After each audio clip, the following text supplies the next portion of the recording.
بسم اللہ الرحمن الرحیم۔ السلام علیکم ورحمۃ اللہ وبرکاتہ۔ الحمد للہ رب العالمین، الصلاۃ والسلام علی اشرف الانبیاء والمرسلین نبینا محمد وعلی آلہ واصحابہ اجمعین وبعد۔ امام بربہاری رحمۃ اللہ علیہ کی کتاب شرح السنہ سے جو دروس کا سلسلہ اللہ تعالیٰ کی نصرت سے، مدد سے، اس کی توفیق سے جاری ہے، اس سلسلے کا آج ہمارے سامنے جو عنوان ہے وہ اسماء و صفات کے باب میں اہل سنت والجماعت کا کیا موقف ہے، کیا عقیدہ ہے، اور علم کلام والے یعنی عقل کی بنیاد پر بات کرنے والے اسماء و صفات کے سلسلے میں کیا کرتے ہیں۔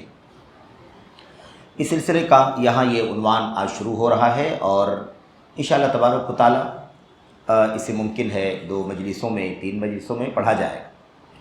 آج انشاءاللہ تبارک و تعالی اس کا متن کیا ہے اور متن کا سرسری طور پر معنی کیا ہے، اور اس کے بعد اس کے کچھ حصے پر انشاءاللہ تبارک و تعالی شیخ صالح فوزان حفظہ اللہ کی تعلیق اور ان کی شرح کا مختصر تذکرہ آپ کے سامنے آئے۔ امام بربہاری رحمۃ اللہ علیہ فرماتے ہیں: وَعْلَمْ رحمک اللہ ان الکلام فی الرب تعالی محدث وهو بدعة وضلالة ولا يتكلم في الرب إلا بما وصف به نفسه عز وجل في القرآن وما بينه رسول الله صلى الله عليه وسلم لأصحابه فهو جل ثناؤه واحد ليس كمثله شيء وهو السميع البصير ربنا أول بلا متى وآخر بلا منتهى يعلم السر وأخفى وهو على عرشه استوى وعلمه بكل مكان ولا يخلو من علمه مكان۔ یہ امام بربہاری رحمۃ اللہ علیہ کی کتاب میں متن ہے، اور اس متن کا جو مضمون ہے، اس کا جو خلاصہ ہے وہ یہی ہے کہ اللہ تبارک و تعالیٰ کے بارے میں، اللہ تعالیٰ کی ذات بابرکات کے سلسلے میں، اللہ تبارک و تعالیٰ کے اسماء، اللہ تعالیٰ کی صفات کے سلسلے میں کوئی بھی آدمی اپنی عقل سے، اپنی مرضی سے کوئی بات نہیں کہہ سکتا۔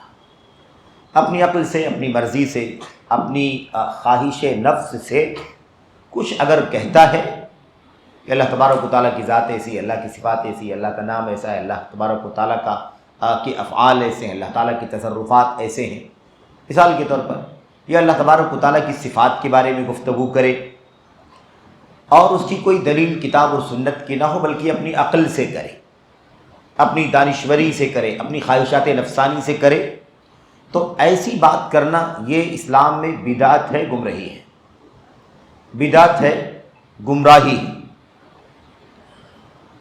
دوسری چیز اس میں یہ ہے کہ جسے اللہ تبارک و تعالیٰ کی ذات، صفات کے بارے میں کوئی بات بولنی ہے تو اس کا مرجع اور اس کا مصدر، سرچشمہ اللہ کی کتاب قرآن کریم ہے، اللہ کے نبی صلی اللہ علیہ وسلم کی سنت ہے۔ جیسے قرآن کریم کو اور سنت کو اللہ کے نبی علیہ الصلوۃ والسلام کے اصحاب نے اللہ کے نبی علیہ الصلوۃ والسلام سے سمجھا ہے اور جیسا عقیدہ رکھا ہے، جو کچھ کہا ہے، بولا ہے، ویسے ہی کہنا ہے، ویسے ہی بولنا ہے۔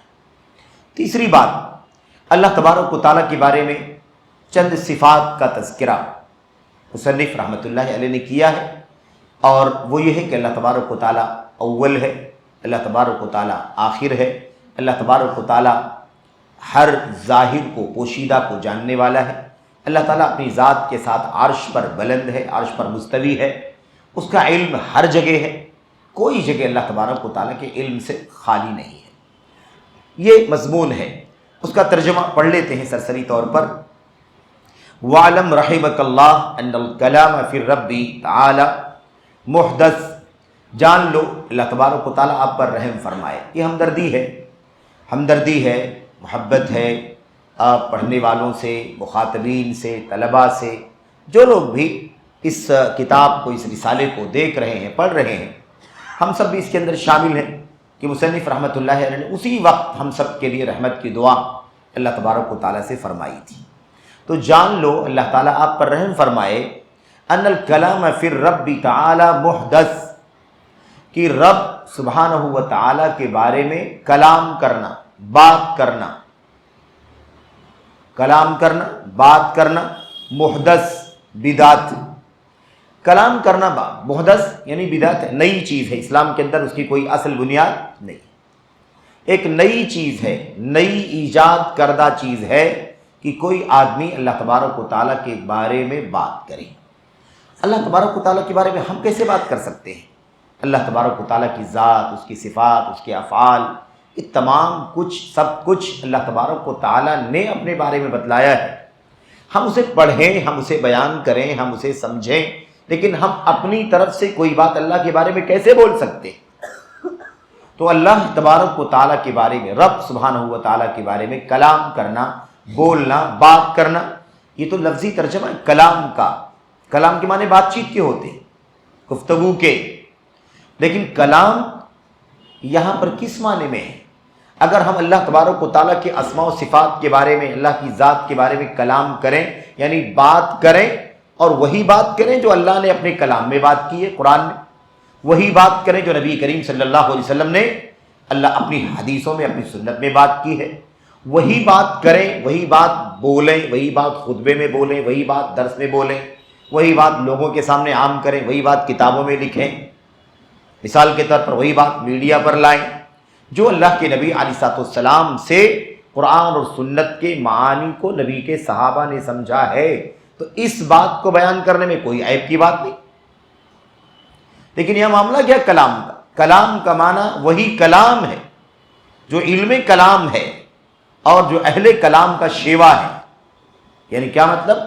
اللہ کے کلام کی آیات میں اللہ کے بارے میں جو کچھ بیان کیا گیا ہے اس سے آزاد ہو کر کے، اللہ کے نبی علیہ السلام نے اپنی سنت میں، صحابے اپنی سنت میں اللہ تبارک و تعالیٰ کے بارے میں جو کچھ بیان کیا ہے اس سے آزاد ہو کر کے، اللہ کے نبی علیہ السلام کے اصحاب نے کتاب و سنت کے دلائل سے اللہ کے بارے میں جو کچھ کہا ہے، جو کچھ عقیدہ رکھا ہے، اس سے آزاد ہو کر کے میں اپنی مرضی کے مطابق، اپنی عقل کے مطابق، اپنی دانشوری کے مطابق، اپنی خواہشات اور مرضی کے مطابق جو میری سمجھ میں آ رہا، جو کچھ میں سمجھتا ہوں، یہ کلام کرنا، یہ بولنا، یہ بدعت۔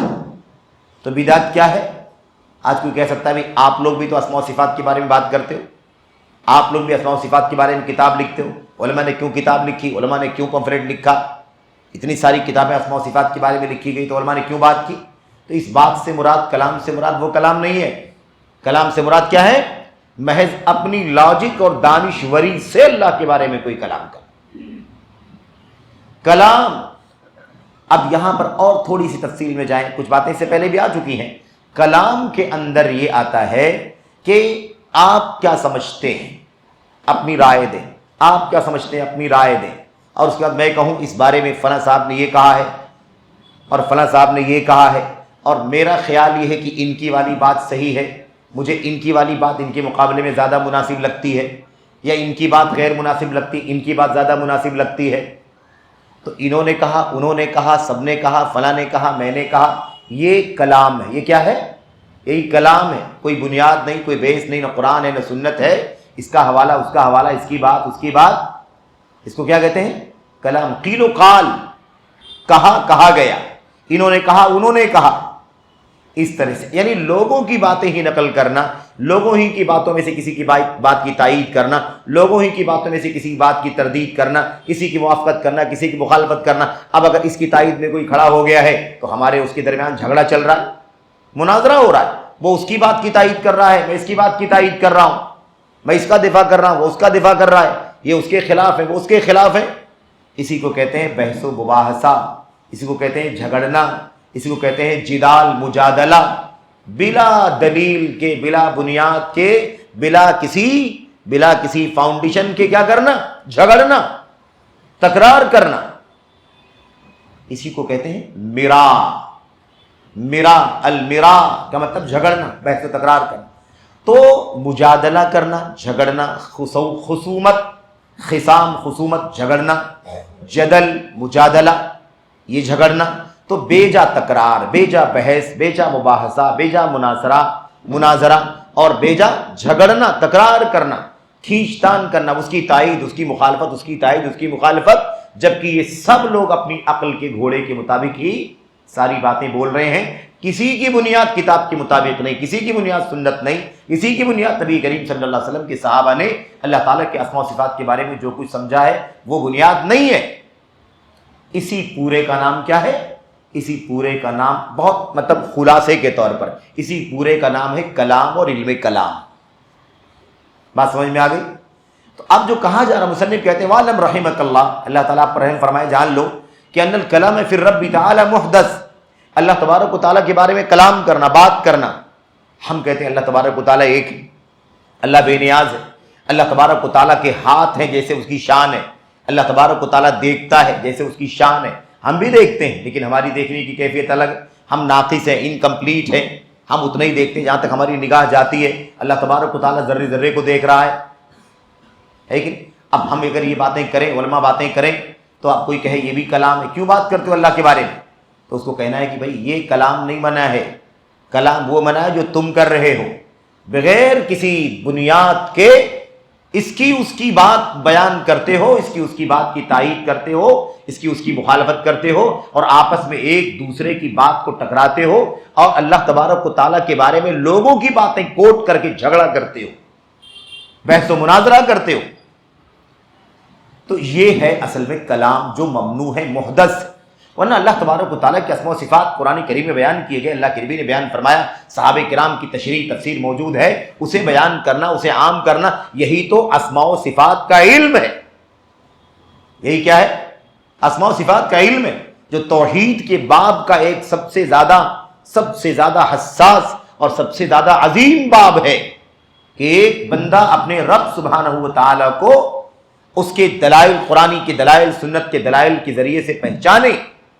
ہم اپنے رب پر ایمان رکھتے ہیں، ہمارا رب ہے، ہمارا رب کون ہے، اس کی ذات کیسی ہے، اس کی صفات کیسے ہیں، اس کے اسماء کیا ہیں، اس کی کمالات کیا ہیں، اس کی عظمت کی نشانیاں کیا ہیں، اللہ تبارک و تعالیٰ کی ذاتی صفات کیا ہیں، اللہ تعالیٰ کی فعلی صفات کیا ہیں، اللہ تبارک و تعالیٰ کی ذاتی اور فعلی صفات کیا ہیں، مقابلاتی صفات کیا ہیں۔ ان تمام چیزوں کو اپنے رب کے بارے میں جاننا، جتنا بندہ اپنے رب کے بارے میں صحیح طور پر جانے گا، اتنا اللہ تبارک و تعالیٰ پر اس کا ایمان مضبوط ہوگا، اور اتنا ہی وہ اللہ تبارک و تعالیٰ کو سے محبت کرے گا اور اللہ تعالیٰ کا محبوب بنے گا۔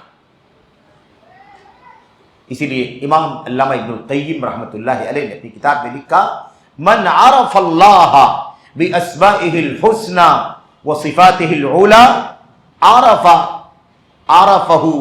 احبہ لا محالۃ۔ جو اللہ تبارک و تعالیٰ کو اس کے اسماء و صفات کے ذریعے سے جانے گا، پہچانے گا، اللہ تبارک و تعالیٰ کو، ہمارا رب معبود ہے، معبود حقیقی ہے، اپنے رب کی ہم عظمتوں کو، اس کی کمالات کو، اس کی صفات کو جتنا جانیں گے، اتنا اللہ تبارک و تعالیٰ سے کیا ہوگی؟ ہماری اور آپ کی محبت مضبوط ہوگی۔ تو ایک شخص جو بہت کم جانتا ہے اللہ تبارک و تعالیٰ، نہیں جانتا ہے، وہ کس کو جانتا ہے؟ دیوی دیوتاؤں کو معبود سمجھتا ہے، وہ قبر میں دفن ہونے والے اولیاء و صالحین کو معبود سمجھتا ہے، وہ سورج چاند ستاروں کو سمجھتا ہے۔ تو جن کو جانتا ہے انہی کو پاورفل سمجھتا ہے، انہی کو طاقتور سمجھتا ہے۔ ہم اللہ تبارک و تعالیٰ کو پہچانیں گے تو اللہ تبارک و تعالیٰ سے لامحالہ محبت کریں گے، اور جتنا اچھا علم ہوگا اللہ کے بارے میں، اتنا زیادہ اللہ سے محبت کریں گے، اللہ کے دین پر عمل کریں۔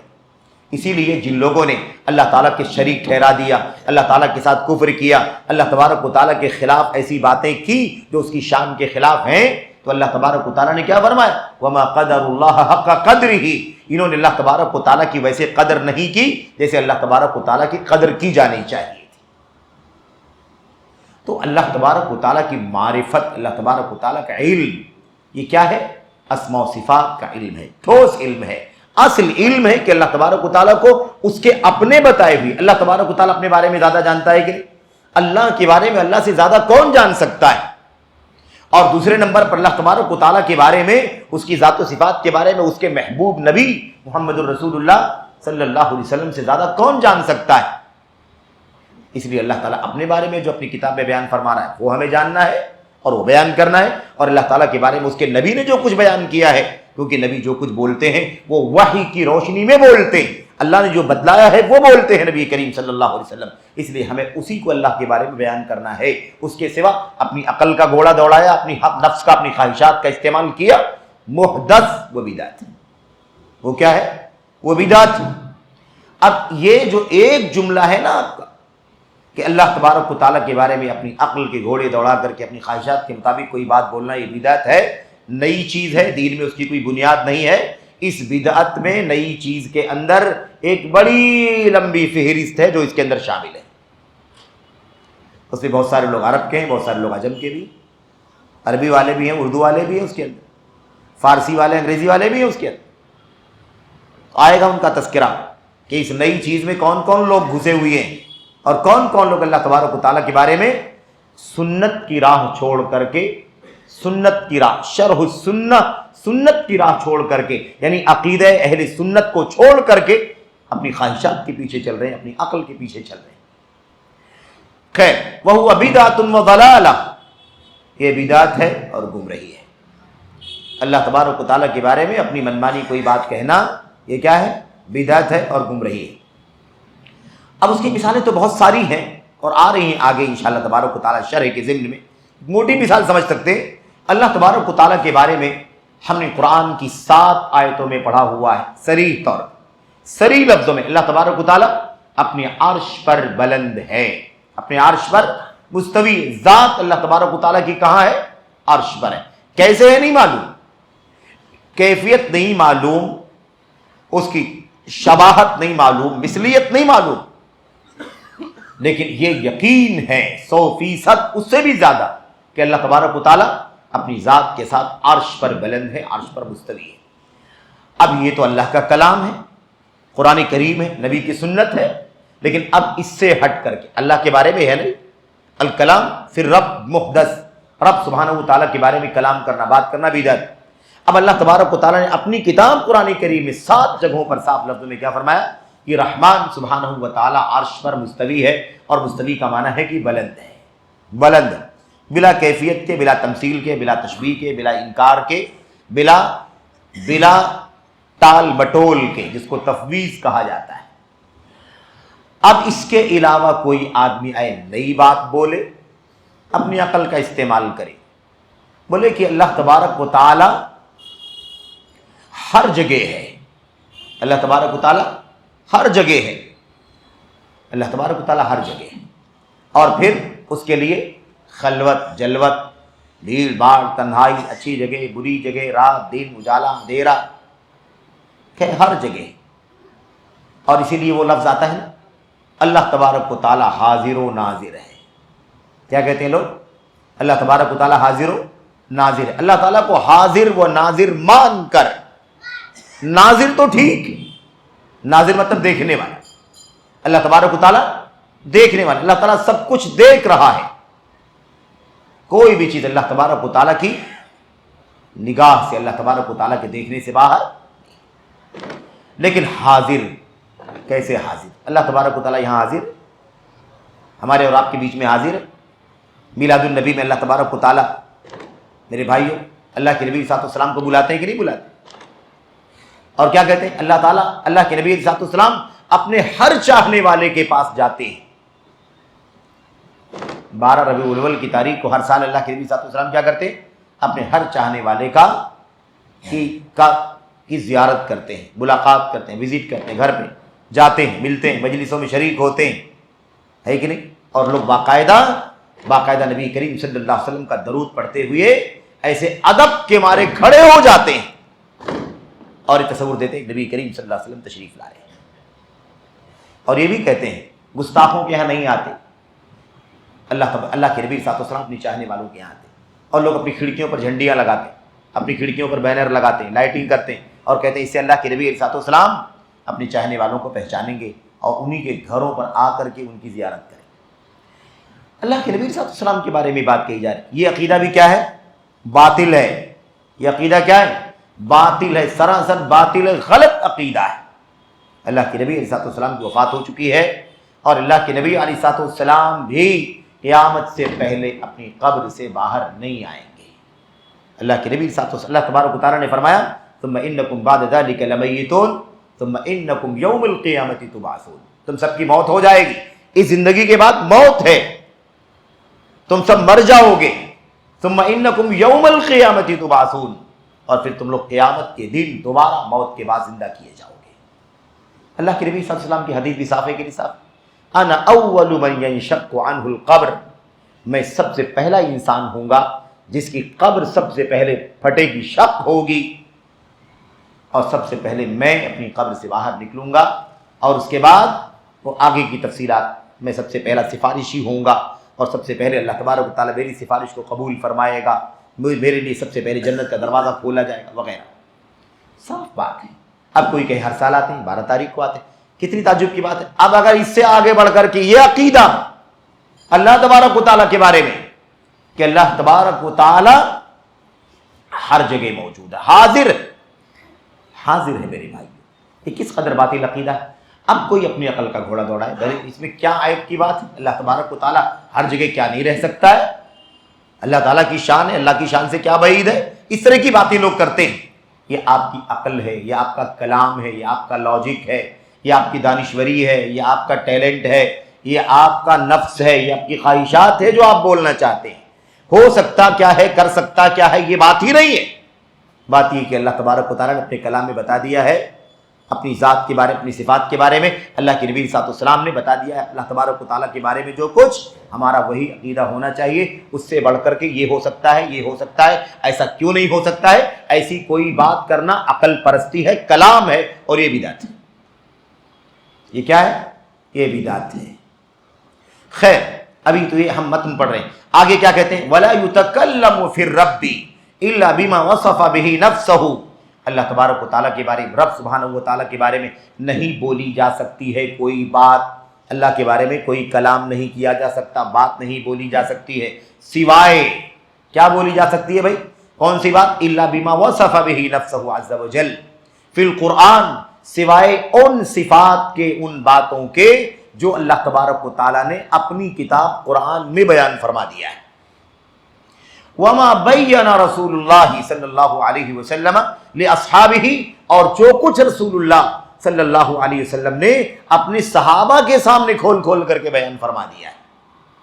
یہی بول سکتے ہیں اللہ کے بارے میں اور اللہ تعالیٰ کے بارے میں. اس کے سوا کوئی بات میری اپنی عقل، آپ کی اپنی عقل، چاہے آپ زیادہ ذہین فتین ہو، آپ زیادہ ٹیلنٹ ہو، آپ بہت زیادہ ہے نا دماغ اور سوجھ بوجھ والے ہو یا کم ہو، اس سے کوئی سروکار نہیں ہے.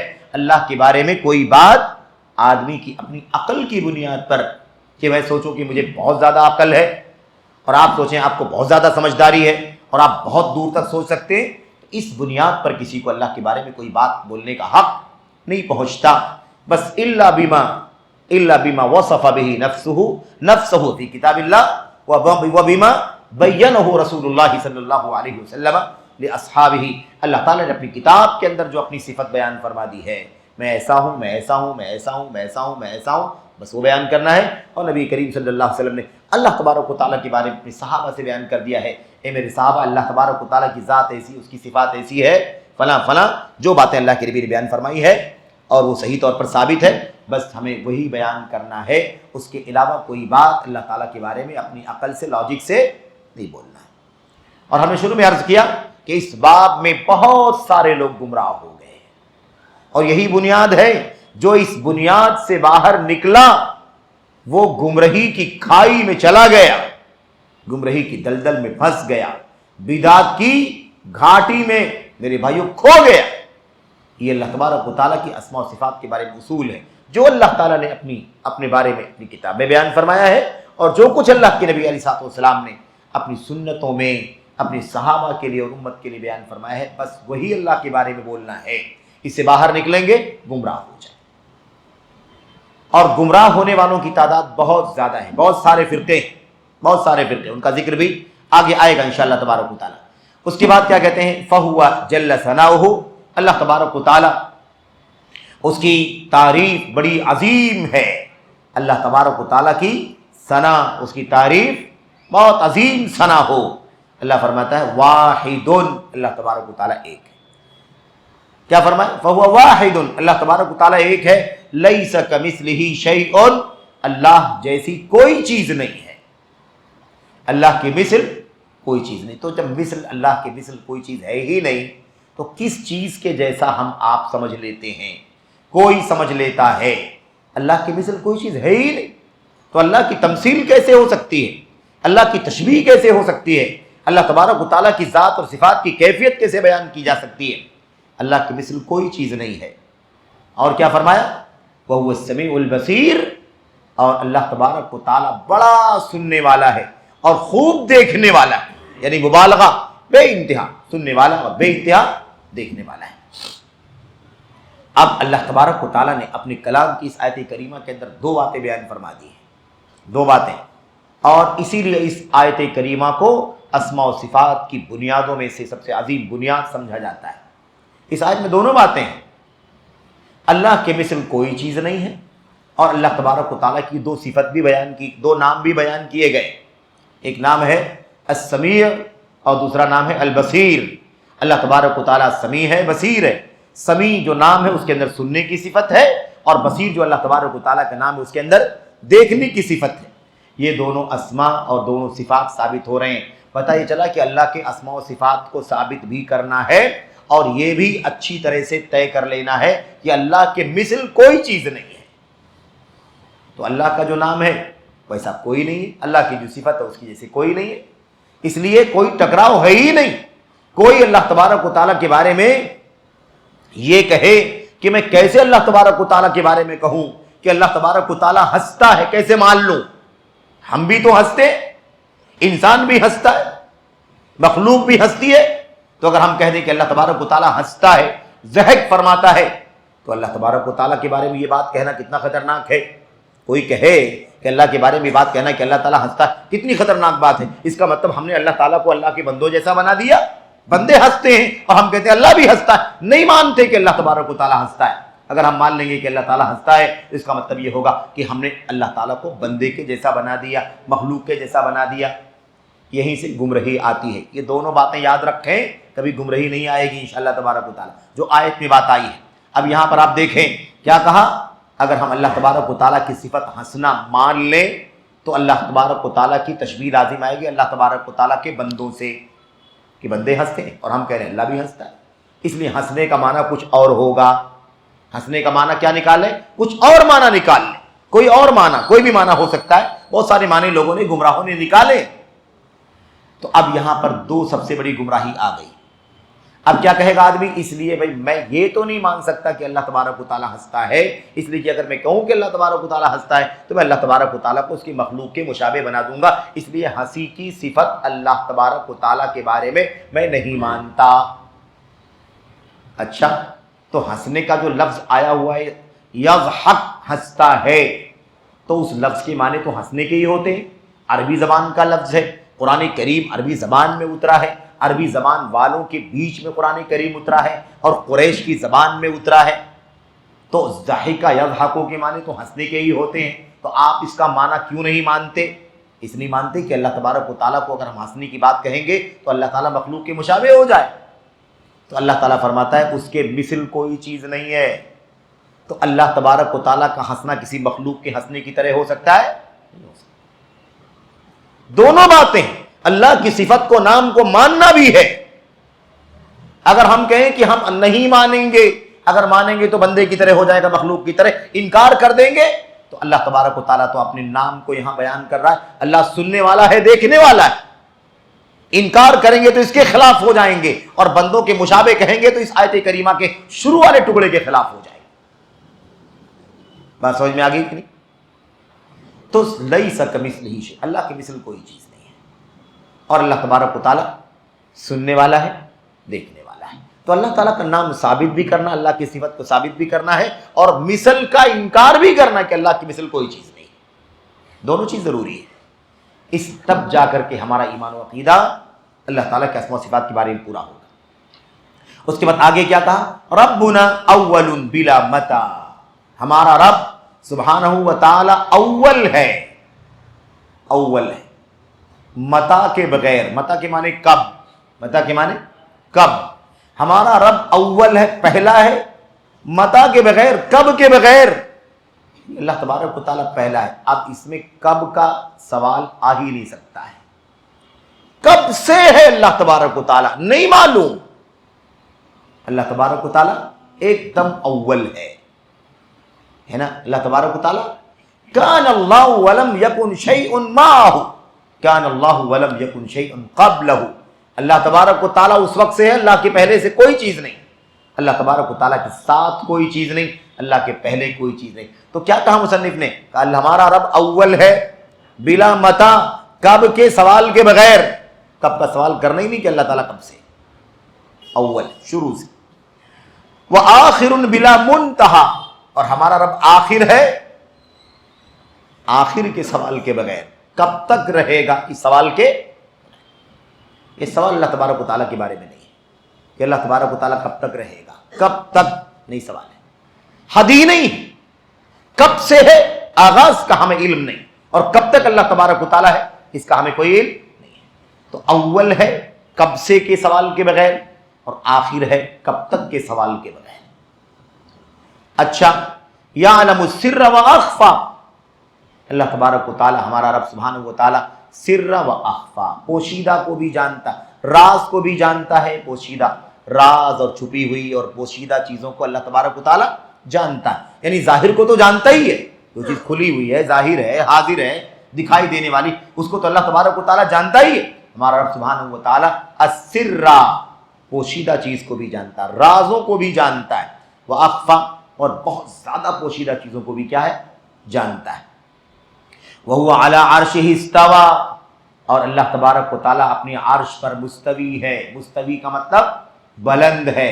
یہ بھی کہنا کافی نہیں ہے کہ ہم کہیں اللہ تبارک و تعالیٰ اپنے عرش پر کیا ہے، مستوی ہے۔ مستوی کا معنی کیا ہوتا ہے؟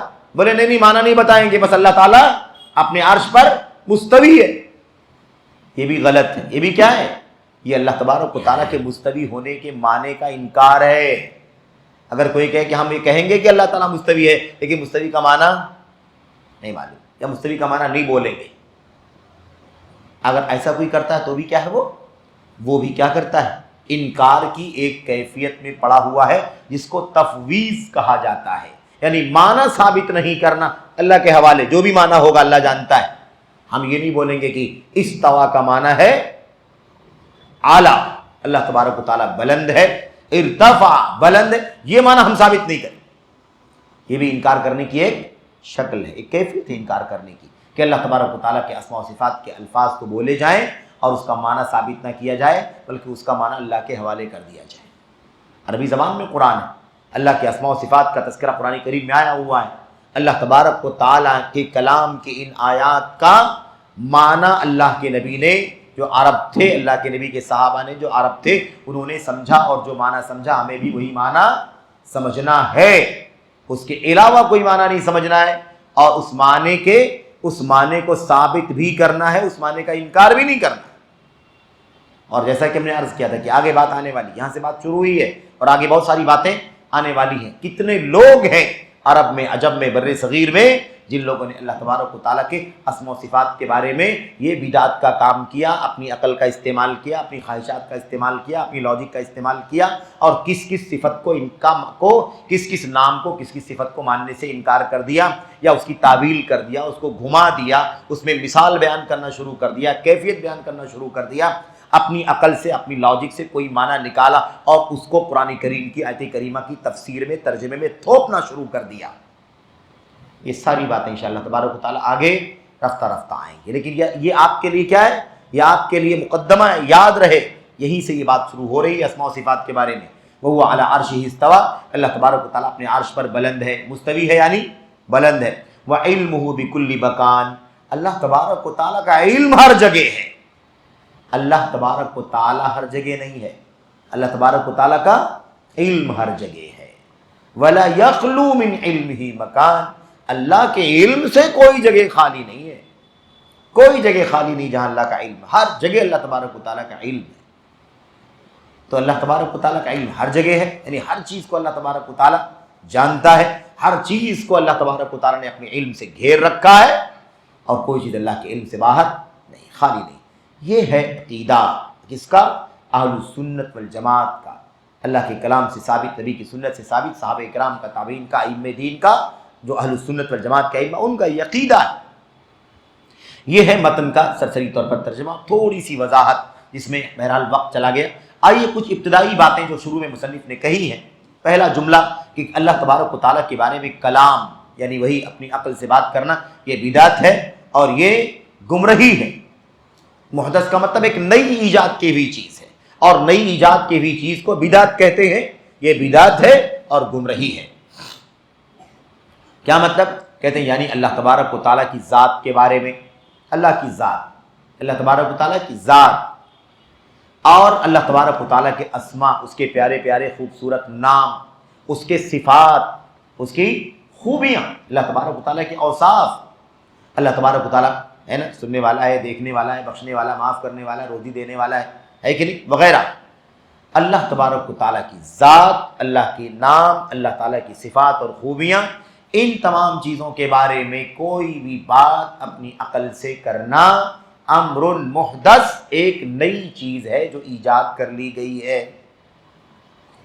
قرآن میں سنت میں اس کی کوئی دلیل نہیں ہے کہ آدمی اپنی مرضی سے کوئی بات اللہ کے بارے میں کرے۔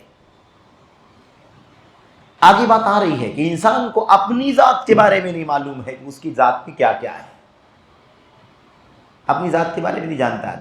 جب آدمی اپنی ذات کے بارے میں نہیں جانتا ہے، 40 سال 50 سال 60 سال 100 سال جیتا ہے، ہم کو معلوم ہمارے اندر کیا کیا ہے؟ نہیں معلوم۔ تو اللہ تبارک و تعالیٰ کے بارے میں اپنی عقل سے کیسے بات کر سکتا ہے انسان؟ جو آدمی اپنی ذات کو نہیں جانتا ہے وہ اللہ کی ذات کو کیسے جان سکتا ہے؟ اس لیے آگے بات آ رہی، کہتے ہیں عہد، اب یہ نئی چیز ہے، نئی چیز ہے جو ایجاد کر لی گئی ہے۔ کہاں سے ایجاد، کس نے ایجاد کیا؟ یہ قرآن میں تو نہیں، سنت میں تو نہیں ہے، ایک نئی چیز، نئی چیز آئی کہاں سے؟ کہتے ہیں احدثہ اہل الضلال الذین لا یسلمون للنصوص۔ یہ جملے بڑے اہم ہیں، یاد رکھنا ان کو۔ کیا کہا؟ اسے گمراہوں نے ایجاد کیا ہے، گمراہوں نے ایجاد کیا ہے۔ اور گمراہی کیوں ہے ان کی؟ گمراہی ہے کیا ان کی؟ کہتے ہیں الذین لا یسلمون للنصوص، جو قرآن و سنت کے دلیلوں کے سامنے سرنڈر نہیں ہوتے، تسلیم نہیں کرتے ہیں۔ ہماری کیا ذمہ داری ہے بھائی؟ اس سے پہلے والے سبق میں ہم نے پڑھا نا، ہمارا کام ہے تسلیم کر لینا، مان لینا، جھک جانا، سرنڈر ہو جانا، بس اس کے سوا اپنی عقل کا گھوڑا دوڑانا، اپنی مرضی چلانا، اپنی خواہشات کے پیچھے چلنا، پیروی کرنا، اس کی کوئی گنجائش۔ تسلیم اور انقیاد، تسلیم کر لینا اور تابعدار ہو جانا، یہ ذمہ داری۔ تو یہاں کیا کہا شیخ صالح فوزان نے؟ کہتے ہیں اس کو، یہ نئی چیز ہے، اس نئی چیز کو لانے والا کون ہے؟ گمراہ لوگ ہیں۔ اور گمراہ لوگ کون ہیں؟ جو اللہ کی کتاب کی آیتوں اور اللہ کے نبی کی حدیثوں کو تسلیم نہیں کرتے، اس کو نہیں مانتے، بلکہ اس کے خلاف اپنی عقل کا، اپنی لاجک کا گھوڑا دوڑاتے۔ بات سمجھ میں آ گئی؟ یہ ہے مسئلہ۔ تو گمراہی کی وجہ سمجھ میں آ گئی نا کہ گمراہ کیوں ہے وہ؟ گمراہ اسی لیے ہے کہ ہدایت کیا ہے؟ ہدایت یہ ہے کہ قرآن و سنت کے دلائل کو تسلیم کر لیا جائے، قرآن و سنت کے دلائل کو تسلیم کر لیا جائے، اور ویسے ہی اس کے معنی کو تسلیم کر لیا جائے جیسے اللہ کے نبی علیہ السلام نے اپنے صحابہ کو بتلایا ہے، سکھایا ہے، تعلیم دیا، ویسے تسلیم کر لیا جائے، یہ ہدایت۔ اور اسے تسلیم نہ کرنا، اسے نہ ماننا، اس کے سامنے اپنے آپ کو اونچا ظاہر کرنا، یہی ہے اصل میں گمراہی، اسی کا نام ہے ضلالت۔ اور انسان اس کے اوپر کیسے جائے گا؟ اپنی عقل سے، اپنی لاجک سے، اپنی فکر سے۔ اور اسی وجہ سے اتنے فرقے وجود میں آئے میرے بھائیوں، اللہ المستعان، اور اتنے سارے مسائل کھڑے ہو گئے۔ اللہ تعالیٰ کے اسماء و صفات کے باب کی بات ہو رہی ہے، اللہ کے اسماء و صفات کے باب میں معطلہ، جہمیہ، کرامیہ، اشاعرہ، اس کے علاوہ مفوضہ، مشبہہ، ممثلہ، ہے کہ نہیں؟ اور اس کے علاوہ بہت سارے فرقے، تھوڑی گمراہیاں، زیادہ گمراہیاں، اس سے زیادہ گمراہیاں، ہے کہ نہیں؟ یہ سارے معتزلہ، اشاعرہ، سارے لوگ اس کے اندر شامل۔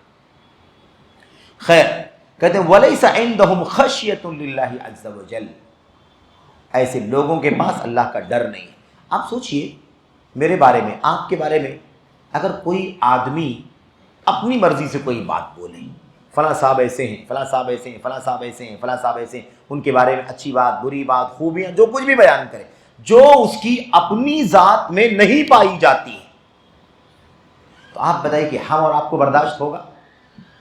ہم اور آپ کو برداشت؟ میرے بارے میں ایسا کیسے بولتا؟ ایسا تو میں نہیں۔ اچھی بات بھی اگر بول رہا ہو، کارنامے بیان کر رہا ہو، لیکن جھوٹی بات ہو، وہ سچائی نہ ہو، تو خلاف واقع ہے کہ نہیں خلاف واقع؟ کیوں بولنا کوئی بات جس کے بارے میں، جس کے اندر وہ چیز نہیں پائی جاتی؟ آپ سوچئے، کہتے ہیں اللہ تبارک و تعالیٰ کا ڈر ان لوگوں کے یہاں نہیں ہے۔ واقعی سوچئے، ڈر ہوتا تو ایسے کرتے ہیں لوگ؟ میرے بھائیوں، کوئی آدمی دوسرے آدمی کے بارے میں کوئی بات بولنے سے ڈرتا ہے کہ اس کے بارے میں، اس کی ذات، اس کی صفات کے بارے میں کیسے کوئی بات بولوں، اس کی ہتک ہو جائے گی، اس کی بے عزتی ہو جائے گی، اور وہ ہمارے خلاف المقدمہ کر سکتا ہے کہ ہمارے بارے میں ایسا ایسا بولا ہے۔ میں ایسا نہیں ہوں بھائی، میں ایسا نہیں ہوں، جس نے کہا جھوٹ کہا ہے۔ اور ہم کیا کہیں گے؟ ارے اللہ سے ڈرو، کیسی بات بولتے ہو کسی کے بارے میں؟ یہ دیکھیے، اللہ تبارک و تعالیٰ کا ڈر ان لوگوں کے پاس نہیں۔ اگر اللہ کا ڈر کیا ہوتا تو اللہ کے بارے میں اپنی طرف سے کوئی بات ہرگز نہیں بولتے۔ اللہ تبارک و تعالیٰ کس نے دیکھا، کون جانتا، سوائے اس کے ہم کو کیا معلوم ہے جو اللہ نے اپنی کتاب میں اتار دیا ہے، اپنے بارے میں بتا دیا ہے، اور جو اللہ کے نبی نے اپنی سنت میں اللہ کے بارے میں۔ اس کے علاوہ ہمیں اور اللہ کے بارے میں کون سی چیز معلوم ہے؟ اگر اپنی عقل کا استعمال کریں گے، لاجک کا، تو نہ جانے کہاں کہاں بھٹک جائیں گے، جیسا کہ گمراہ لوگ، واقعی گمراہ لوگ گمراہ ہوئے، بھٹک گئے۔ کہتے ہیں یہ لوگ اللہ تبارک و تعالیٰ کی ذات کے بارے میں اور اس کے اسماء و صفات کے بارے میں اپنی عقل سے باتیں کرتے ہیں، کلام کرتے ہیں، لاجک کا، دانشوری کا استعمال کرتے ہیں۔ وَيَجْحَدُونَ وَيَنْفُونَ مَا أَثْبَتَهُ اللَّهُ لِنَفْسِهِ أَوْ مَا أَثْبَتَهُ لِرَسُولِهِ صلی اللہ علیہ وسلم۔ اور اللہ تعالیٰ نے اپنے بارے میں جو کچھ بیان کیا ہے وہ، اور اللہ کے نبی نے اللہ کے بارے میں جو کچھ بیان فرمایا ہے، اس کا انکار کرتے ہیں، اس کو مانتے نہیں ہیں۔ کتنے جری ہیں، کتنے نڈر ہیں، کتنے بے خوف ہیں یہ، ان کو ڈر نہیں اللہ تبارک و تعالیٰ کے بارے میں، اللہ تبارک و تعالیٰ سے کہ اللہ کے بارے میں ایسی باتیں بولتے ہیں۔ تو اللہ تبارک و تعالیٰ کے بارے میں جو کچھ اللہ نے اپنے بارے میں بتایا ہے وہ بولنا، اور جو اللہ کے نبی نے بتلایا ہے وہ بولنا، یہ ہماری ذمہ داری ہے۔ اس کے علاوہ اور کوئی چیز بولنا ہمارے لیے درست نہیں ہے، جائز نہیں ہے، اور بدعت ہے۔ لیکن یہ لوگ اللہ تعالیٰ کا ڈر نہیں ان کے پاس، یہ لوگ کیا کرتے ہیں؟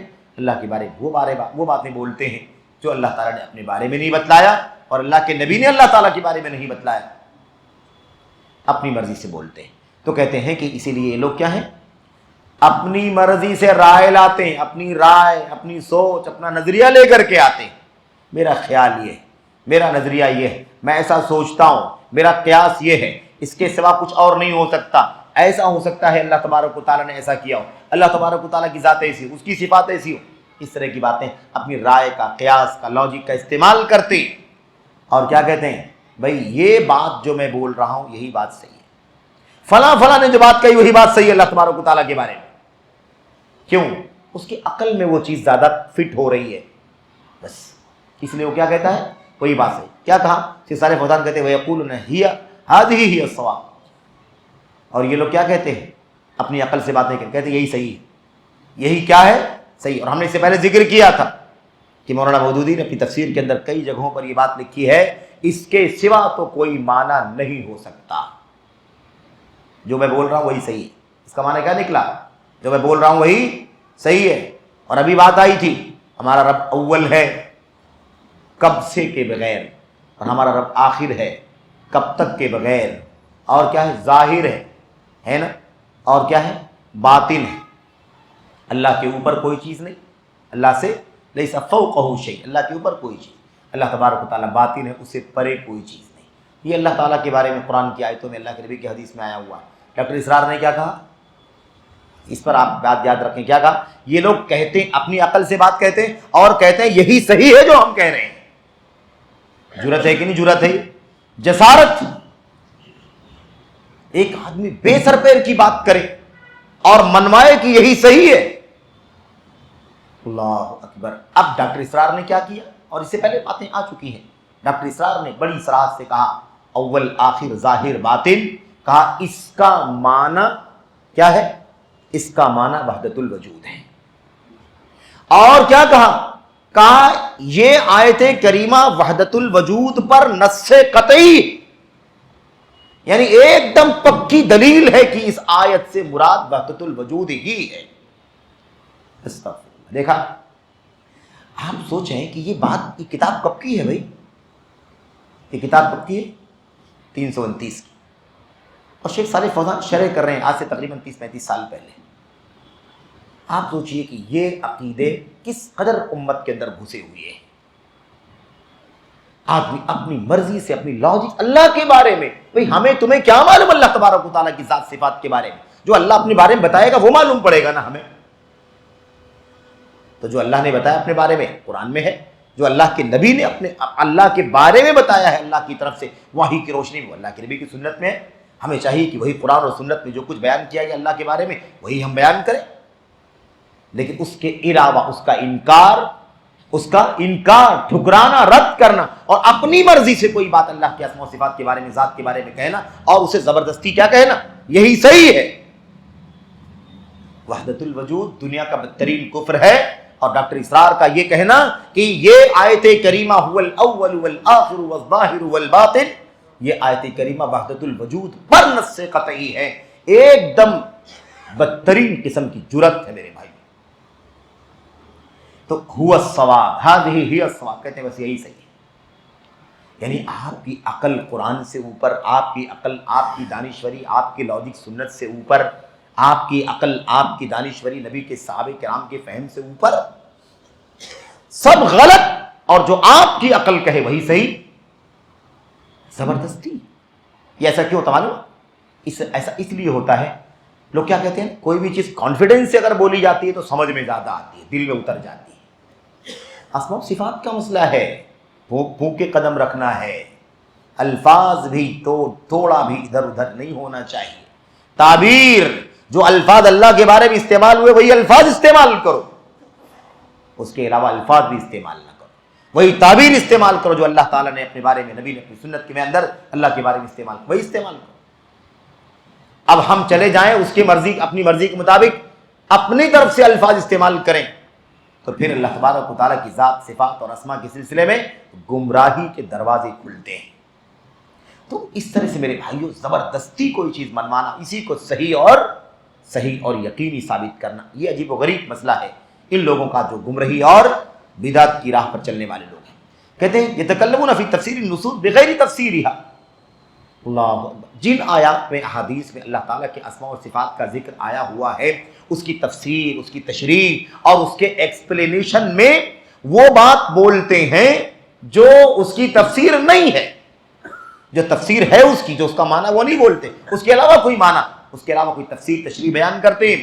اور ایک غلطی یہ ہے اپنی مرضی سے جو تفسیر ہے اس کے علاوہ اپنی مرضی سے کوئی تفسیر بیان کرنا. جیسا کہ ہم نے ابھی کہا کہ استوا کا معنی کیا کہنا، استولا، قابض ہو گیا. مثال کے طور پر یا ہنسنے کے بارے میں یہ کہنا کہ اللہ تبارک و تعالیٰ اس کو اجر دے گا، ثواب دے گا، اس معنی میں لینا. غصہ، اللہ تبارک و تعالیٰ غصہ ہوتا ہے. یغضب، یہودی مغضوب علیہم ہے کہ نہیں ہے، جن پر اللہ کا غضب ہوا. غضب اللہ تبارک و تعالیٰ کی ایک صفت ہے. اب کوئی کیا کہتے ہیں، کیسے اللہ تعالیٰ کو غضب اور غصہ صفت کیسے مان سکتے ہیں؟ غضب کا معنی یہ ہے اللہ تعالیٰ اس کو سزا دے گا، اس کو عذاب دے گا. یہ کس نے کہا؟ یہ معنی تم کو، ہم کو نکالنے کی کس نے اجازت دی ہے؟ کیا اللہ کے نبی نے بتایا ہے کہ غضب کا معنی یہ ہوتا ہے، یہ نہیں ہوتا، یہ ہوتا ہے، ہنسنے کا معنی یہ نہیں ہوتا، یہ ہوتا ہے؟ کس نے بتایا؟ اس لیے ہمیں کیا کرنا ہے، جو کچھ قرآن میں، سنت میں آیا ہوا بس اسی پر ایسے ہی یقین کر لینا ہے. تو اب دیکھیے، ایک غلطی تو یہ کرتے ہیں کہ جو معنی ہے وہ معنی نہیں مانتے، اس کے علاوہ نیا معنی اپنی عقل سے نکالتے. دوسری پرابلم کیا، دوسری مشکل کیا ہے؟ دوسری مشکل ہے انکار کرنے کا ایک نیا طریقہ. وہ طریقہ کیا؟ کہتے ہیں بھائی ان آیات کے اندر جو اللہ کے نام آئے ہیں، اللہ کے صفات آئے ہیں، ہمیں اس کا معنی سمجھ میں نہیں آتا، اس لیے ہم اس کے معنی میں پڑھیں گے ہی نہیں. اللہ کے حوالے ہے اس کا معنی کیا ہوگا. وہ بھی انکار ہی ہے. یہ بھی کیا ہے؟ یہ بھی انکار کی ایک شکل ہے. کیونکہ قرآن کریم اللہ تبارک و تعالیٰ نے کوئی پہیلی بجھانے کے لیے نہیں بھیجا ہے کہ آپ کو، ہم کو سمجھ میں نہ آئے. افلا یتدبرون القرآن، اللہ کے کلام پر غور کیوں نہیں کرتے؟ اللہ کا کلام کس لیے آیا ہوا ہے؟ اللہ کے کلام کو، اللہ کے کلام کی آیات سے، اللہ کے کلام کو، اللہ کے نبی کی سنتوں سے کیا کرو؟ غور کرو، سمجھو. یہ ہے مسئلہ. اب کیا معنی فہموہا، ہمیں اس کا معنی نہیں معلوم ہے، ہمیں اس کا معنی نہیں معلوم ہے، تو کیا کریں؟ اس کا معنی اللہ کے حوالے. تو انکار ہی تو ہوا کہ نہیں ہوا؟ اگر اللہ تبارک و تعالیٰ کے اس نام کا معنی نہیں بتائیں گے، اس صفت کا معنی نہیں بتلائیں گے جو عربی زبان کے لفظ کے اندر اس کا معنی بنتا ہے، اور عربی زبان کے علماء نے، اللہ کے نبی، صحابہ، تابعین سب نے سمجھا، اگر اس معنی کو اللہ کے حوالے کر دیں گے، معنی ثابت نہیں کریں گے، تو بھی اللہ تبارک و تعالیٰ کے اس نام کو نہ ثابت کرنا ہوا یا نہیں ہوا؟ میرے بھائی اللہ تبارک و تعالیٰ کیا ہے؟ اللہ تبارک و تعالیٰ قدیر ہے، قادر ہے. اس کے معنی کیا ہوتے ہیں؟ طاقتور ہے، قدرت والا ہے. اب کوئی کہے کہ اللہ تبارک و تعالیٰ کا ایک نام ہے قادر، اس کے اندر ایک صفت ہے قدرت، لیکن کیا معنی ہوتا ہے قادر کا، کیا معنی ہوتا ہے قدرت کا؟ بولے نہیں، ہم یہ سب بات نہیں بتائیں گے، اس کے معنی میں نہیں جانا، اس کا معنی اللہ جانتا ہے. تو اللہ تبارک و تعالیٰ کی قدرت اور طاقت کی صفت کا انکار کر دیا یا نہیں کر دیا؟ اس کو بیان کرنا ہے کہ نہیں بیان کرنا؟ اللہ نے اتصالی صفات کیوں بیان فرمائی؟ اس لیے یہ بھی ایک دوسری شکل یہ ہے. بہرحال تو یہ دو شکلیں ہیں بہت خطرناک. یا بعض لوگ کیا کہتے ہیں؟ بعض لوگ کہتے ہیں کہ مطلب جیسے لوگ عرب کے لوگ بعض غیر عربی الفاظ، عجم کے الفاظ، فارسی ہے، اردو ہے، انگریزی ہے، فرینچ ہے، وغیرہ کوئی بھی، جیسے عرب کے لوگ، اب آج کل کا مسئلہ بدل گیا، آج کل ماشاءاللہ ہر چیز کو ہے نا، ہر لفظ کو دوسری زبان میں لوگ سمجھ لیتے ہیں، اور اس کے ٹرانسلیشن کے راستے بہت سارے کھل گئے، وسائل عام ہو گئے. ایک زمانہ تھا، قدیم زمانہ، عربی زبان کے الفاظ الگ ہیں، اردو زبان کے الفاظ الگ ہیں، فارسی کے الگ ہیں، فرینچ کے الگ ہیں، اور وغیرہ وغیرہ، ساری زبانوں کی معنی الفاظ کیا ہیں؟ الگ الگ. اب اگر عربوں کے سامنے کوئی عجمی لفظ آ جائے، عجم کا لفظ آ جائے، عربوں کو نہیں معلوم، تو عرب کیا کہتے تھے؟ عجمی لفظ اگر آ جائے تو کیا کہتے تھے؟ بھئی ہمیں اس لفظ کا معنی نہیں معلوم ہے، اس لفظ کا معنی اللہ کے حوالے، اللہ ہی جانتا ہے اس کا معنی کیا ہے. تو جیسے عرب لوگ عجمی لفظ کے بارے میں کہتے تھے کہ اس کا معنی ہمیں نہیں معلوم، اللہ ہی جانتا ہے اس کا معنی کیا ہوگا، جس کی زبان ہے وہ جانتا ہے، ورنہ اللہ جانتا ہے، اللہ تو جانتا ہے ہر چیز، تو اللہ تبارک و تعالیٰ کو معلوم اس کا معنی کیا. جیسے عربی لوگ عجمی الفاظ کے بارے میں کہتے تھے، ایسے ہی یہ لوگ، یہ بدعتی، یہ گمراہ لوگ کیا کہتے ہیں؟ اللہ تعالیٰ کے ناموں کے بارے میں کہتے ہیں ہم اس کا معنی نہیں جانتے، اس کا معنی اللہ جانتا ہے. بات سمجھ میں آ رہی؟ اس طرح سے بھی اللہ تعالیٰ کے اسماء و صفات کے انکار کرنے کا سلسلہ چل رہا ہے. بہرحال کام کیا ہے، ذمہ داری کیا ہے، بات ختم کر رہے ہیں. واجب یہ ہے مسلمانوں کے اوپر، مسلمانوں کی ذمہ داری یہ ہے کہ وہ کیا کریں، وہ صحیح راہ جو اللہ کے کلام، نبی کی سنت اور صحابہ کی راہ ہے، اسی راہ پر، سلف کی راہ پر چلتے رہیں. ان گمراہوں اور گمراہ کرنے والوں کے پیچھے نہ چلیں، ان کی طرف توجہ نہ کریں، ان کی طرف مڑ کے بھی نہ دیکھیں، التفات بھی نہ کریں، اس لیے کہ خطرہ زیادہ ہے، بہک جانے کا اندیشہ ہے، گمراہ ہو جانے کا خطرہ ہے، اندیشہ ہے. یجادلون، کیا فرمایا؟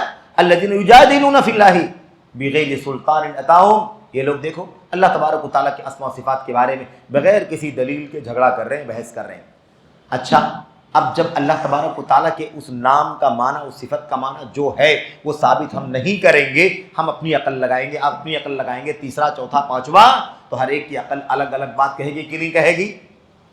اب لوگوں کی عقلوں کی جو باتیں ہیں ان سب کو لے کر کے آپس میں کیا ہوگا؟ جھگڑا. وہ اپنی طرف کھینچے گا یہ معنی، اپنی طرف کھینچے گا یہ معنی، اس کی طرف وہ اپنی معنی کی طرف کھینچے گا، اس کا یہ معنی ہے. یہ ہے راستہ کس کا؟ جب ہم سلف کا راستہ چھوڑتے ہیں تو یہ نوبت آتی ہے. تو بغیر سلطان کے، یعنی بغیر کسی دلیل کے، اللہ کی طرف سے کوئی دلیل آئی ہو، اس کے بغیر کیا کرتے ہیں لوگ؟ اللہ تبارک و تعالیٰ کے اسماء و صفات کے معنی میں جھگڑا کرتے ہیں. وہ کہتا ہے اس کا معنی یہ، وہ کہتا ہے اس کا معنی یہ، وہ کہتا ہے اس کا معنی یہ، اس کا معنی یہ. اس طرح سے لوگ الگ الگ معنی لیتے، جھگڑتے ہیں. یجادلون فی القرآن، قرآن کریم کے اندر بیجا بحث و مباحثہ کرتے ہیں، قرآن کریم کے اندر بیجا جھگڑا کرتے ہیں. وہ یجادلون فی السنہ، اور سنت کے اندر جھگڑا کرتے ہیں، بحث کرتے ہیں. اللہ تعالیٰ کے اسماء و صفات کا یہی سورس ہے کہ نہیں سورس؟ اللہ کے اسماء و صفات جو اللہ کے کلام کے اندر آئے ہوئے ہیں، جو اللہ نے اتارا ہے، اور اللہ کے نبی صلی اللہ علیہ وسلم کی سنت میں جو باتیں آئی ہوئی ہیں، وہ دو ہی سورس ہے. اب یہ لوگ اللہ کے کلام میں بھی جھگڑتے ہیں، جو آیا ہے وہ نہیں مانتے، جو سنت میں آیا وہ نہیں مانتے، وہاں بھی جھگڑتے ہیں، یہاں بھی جھگڑتے ہیں. یعنی لوگ اپنی اپنی عقل کے مطابق، لاجک کے مطابق اللہ کے اسماء و صفات کا معنی ثابت کرنے کی کوشش کرتے ہیں، اور پورا کام صرف کیا ہے؟ اصل چیز کو ثابت کرنے کے بجائے اس کی نفی کرنا، اس کے قریب نہ جانا، اور رجوع نہ کرنا، اور اس پر یقین نہ رکھنا. اللہ کے کلام کے معنی، اللہ کے اسماء و صفات کے معنی کیا ہے، بلکہ کیا کرنا؟ اپنی عقل کا استعمال کرنا. کہتے شانہم الجدال، ان کا کام ہی کیا ہے؟ بحث و مباحثہ کرنا، اپنی عقل کا لاجک کا استعمال کرنا. فہؤلاء یجب الحذر منہم، ایسے لوگوں سے ڈرنا اور چوکنا رہنا واجب ہے. ہاں بھائی، کیا کرنا ہے ایسے لوگوں سے؟ کیا کرنا ہے؟ چیک کرنا ہے، پڑھ کے دیکھتے ہیں مودودی صاحب کو لکھا کیا ہے پہلے. آج کل بہت جرت ہو گئی ہے نوجوانوں کو بھی، کہتے ہیں پڑھ کے دیکھتے ہیں، ذرا دیکھتے ہیں لکھا کیا ہے. سمجھتے تو ہیں، پہلے سمجھ میں آئے گا تو ٹھیک ہے، نہیں تو کوئی بات نہیں۔ فلاں کو سنتے ہیں، کہتے ہیں ٹھیک ہے، کیوں لوگ کہتے ہیں نہ سنو فلاں کو گمراہ ہو جاؤ گے؟ ارے سن کے دیکھتے، چیک کرتے ہیں نا، صحیح ہوگا تو مانیں گے، نہیں تو چھوڑ دیں گے۔ آپ کو اگر اتنی تمیز ہو جائے کہ کیا صحیح ہے کیا غلط ہے، تو پھر ضرورت ہی کیا ہے کسی کو سننے سنانے کی؟ آپ کو تو ایسی سب معلوم۔ جب آپ چیک کرنے کے لائق ہو گئے تو پھر آپ شاگرد کہاں رہے؟ آپ تو استادوں کے استاد ہو گئے۔ کتنی خطرناک گمراہی میرے بھائیوں، یہ شیطانی وسوسہ ہے، یہ اس کو کانفیڈنس نہیں بولتے، اس کو حماقت اور بیوقوفی بولتے ہیں۔ ہر آدمی کو اپنے دائرے میں رہنا چاہیے، اسی لیے درجات ہیں کہ درجات ہیں۔ کسی کو ڈائریکٹ ہائی اسکول میں داخلہ کرائے، دھیرے دھیرے دھیرے دھیرے علم اوپر جائے گا کہ نہیں جائے گا؟ اس لیے ایسے نہیں ہوتا ہے، تو یہ سب سے خطرناک۔ اس لیے شیخ صالح فوزان کیا کہتے ہیں، ہؤلاء یجب الحذر منہم، ایسے سارے گمراہ اور گمراہ کرنے والوں سے ڈرنا، چوکنا رہنا، الرٹ رہنا ضروری ہے، خبردار رہنا ضروری ہے۔ قریب نہیں جانا، سننا نہیں ہے، پڑھنا نہیں ہے، دیکھنا نہیں ہے۔ بات سمجھ میں آ رہی کہ نہیں آ رہی؟ اس لیے کہنا سن کے دیکھتا ہوں، مرزا کو سن کے دیکھتا ہوں، اسرار کو سن کے دیکھتا ہوں، اس کو پڑھ کے سن کے دیکھتا ہوں، مودودی کتاب کی تفسیر بڑی اچھی، اس کو پڑھ کے دیکھتا ہوں، تو دیکھتا ہی نہیں ہے، پھر اسی راستے میں چلا بھی جاتا ہے، بہک جاتا ہے، بھٹک جاتا ہے۔ میرے بھائیوں، اس لیے یہ راستہ بڑا پرخطر ہے، چیک کرنے والا ماحول نہیں ہے یہاں اپنی ایمان اور عقیدے کی حفاظت کرو، بھٹک نہ جاؤ، بہک نہ جاؤ۔ یہ بہت ہؤلاء لیسوا متبعین، یہ اتباع کرنے والے لوگ نہیں ہیں، اپنی عقل کے گھوڑے دوڑانے والے لوگ ہیں۔ یہ اپنی اتباع نہیں کرتے، اگر اتباع کرتے تو اللہ کے کلام کو مان لیتے کہ نہیں مان لیتے؟ اگر پیروی کرتے تو اللہ کے نبی کی سنت کے اندر جو اللہ کے اسماء و صفات کا معنی ہے مان لیتے کہ نہیں مان لیتے؟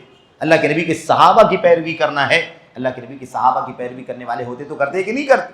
کہتے ہؤلاء لیسوا متبعین، یہ پیروی کرنے والے لوگ نہیں ہیں، انما هم مبتدعون یتبعون اہواہم، یہ لوگ تو بدعتی ہیں، نیا راستہ نکالنے والے ہیں، نئے نئے راستے نکالتے ہیں اور اپنی خواہشات کے پیچھے چلنے والے لوگ ہیں۔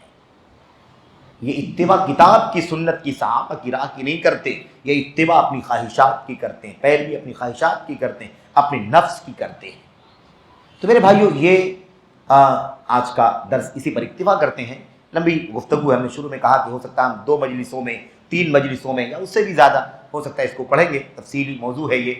اور آگے جو بات آ رہی وہی کہ اللہ تبارک و تعالیٰ کے بارے میں صرف کیا بولا جا سکتا ہے، کیا بولنا ہے، اس کا تذکرہ آگے انشاءاللہ تبارک و تعالیٰ آ رہا ہے۔ اللہ سے دعا کرتے ہیں کہ اللہ تبارک و تعالیٰ ہمیں اللہ تعالیٰ کی ذات، صفات، اسماء اور اوصاف کے بارے میں اللہ تعالیٰ اس راستے کو سمجھنے کی توفیق عطا فرمائے جو راستہ اللہ کی کتاب، اللہ کے نبی صلی اللہ علیہ وسلم کی سنت اور صحابہ کرام کے سلف امت کے منہج سے عبارت، اسی کا نچوڑ ہے۔ اللہ تعالیٰ اسی کو سمجھنے کی اور اسی پر اکتفا کرنے کی توفیق عطا فرمائے۔ اہل سنت اسی لیے گمراہی سے بچے، علماء اسی لیے گمراہی سے بچے سنت والے، کیونکہ انہوں نے قرآن کو پکڑے رکھا، سنت کو پکڑے رکھا اور صحابہ کرام کی سمجھ سے آگے نہیں گئے، اپنی عقل سے آگے، اپنی عقل تک نہیں گئے، قرآن و سنت اور صحابہ کے راستے کے آگے اپنی عقل، اپنی خواہشات آزاد ہو کر کے نہیں سوچ، اسی لیے وہ گمراہی سے بچے۔ اگر انہوں نے بھی اپنی عقل کا بے تحاشا اور بے بنیاد استعمال کیا ہوتا تو وہ بھی کیا ہو جاتے؟ بہک جاتے، بھٹک جاتے۔ اللہ تبارک و تعالیٰ کا احسان ہے اہل سنت کے اوپر، اور بشارت ہے نا میرے بھائیو، بشارت ہے، بہت سارے گمراہ ہو جائیں گے لیکن ایک جماعت سنت پر مضبوطی سے قائم رہے گی۔ اور یہ بشارت یاد رکھو، اگر بشارت نہ ہوتی تو آج ہم کیا سوچتے، کیا کرتے، اپنے حق کا فیصلہ کیسے کرتے، حق پر مطمئن کیسے ہوتے، جانتے کیسے کہ حق کہاں ہے۔ اس لیے اللہ تعالیٰ کی طرف سے بہت بڑا انعام ہے کہ اللہ تعالیٰ نے یہ بشارت دی کہ ایک جماعت حق پر قائم رہے گی ہمیشہ، طائفہ منصورہ، الحمدللہ۔ تو اللہ سے دعا کرتے ہیں کہ اللہ تعالیٰ ہمیں اور آپ کو اسماء و صفات کے بعد میں اس بات کو سمجھنے کی توفیق عطا فرمائے، اور اسی پر اللہ تعالیٰ ہم سب کو قائم و دائم رکھ کے چلنے کی توفیق عطا فرمائے، اور چیک کرنے کی ہے نا، جائزہ لینے کی، سننے کی، پڑھنے کی یہ جو جرت ہے نا بیجا حد سے آگے بڑھنے کی، اللہ تعالیٰ اس سے بچنے کی توفیق عطا فرمائے۔ اور یہی ہمارے بہت سارے عزیز بیٹھے ہوں گے، ان کے پاس بہت سارے واقعات ہوں گے نوجوانوں کے، بعض بزرگوں کے بھی واقعات ہوں گے کہ وہ سنت کے راستے پر تھا، وہ تھے، اور فلاں کو سننے لگا چلا گیا، راستے سے بھٹک گیا، فلاں کو سننے لگا گمراہ ہو گیا، فلاں کو سننے لگا گمراہ ہو گیا، فلاں خاتون تھی، فلاں بہن تھی، بیٹی تھی، اہل سنت کے علماء سے وابستہ تھی، سنتی تھی، ان کے علم سے فائدہ اٹھاتی تھی، راہ حق پر تھی، ہدایت پر تھی، فلاں کو سننے لگی گمراہ ہو گئی، فلاں کو سننے لگی گمراہ ہو گئی۔ ایسے نہ جانے کتنی داستانیں لوگوں کے پاس۔ اللہ تعالی ہم سب کو اس آزادی سے بچنے کی توفیق عطا فرمائے، سنت پر تمسک کی اور اتباع کی توفیق عطا فرمائے، عقل پرستی سے، ہوا پرستی سے اللہ تبارک و تعالی آزاد ہونے کی توفیق عطا فرمائے، آمین رب العالمین۔ وصلی اللہ وسلم وبارک علی نبینا محمد وعلی آلہ وصحبہ اجمعین۔ السلام علیکم ورحمۃ اللہ وبرکاتہ۔